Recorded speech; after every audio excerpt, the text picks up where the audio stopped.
They cared more about being part of the Epstein class than they did about the working class girls who were being raped. They were begging this guy to invite them to his parties, to his home, to his island. And that's what's sick. Like, how did we produce an elite like that? They need to be torn down. Whenever you brought forth the Disclosure Act, what was the first reaction of the DOJ? Wasn't it pretending that there were no files to begin with? They fought us every step of the way. They said Massey and I are cranks, that we're conspiracy theorists, that we have no idea what we're talking about. There was no client list. There is no credible information. If there were, I would bring the case yesterday. Finally, Lauren Boebert, Marjorie Taylor Greene, Nancy Mace to stand with us. They threatened them. They chased Marjorie Taylor Greene out of Congress. They called Lauren Boebert into the Situation Room, where the Attorney General, Pam Bondi, and others said, get off Kana and Massey's discharge petition. They intimidated folks. Then when we got it passed, they went in a full court press to try to get every Republican to vote against it.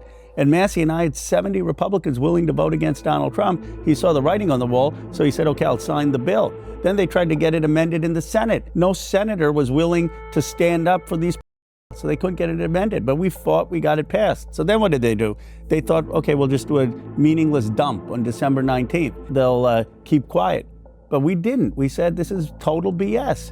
And so then we pushed, and now finally they've done a real release of the files. I mean, they still have 50% of the most nuclear stuff, but now they've exposed it. Now everyone sees that there are a bunch of rich and powerful people who are above the law in America, and that there are two tiers of justice, and that these are some of the most connected people. They're the ones who give money to politicians. Why do you think people didn't want to do what Massey and I did?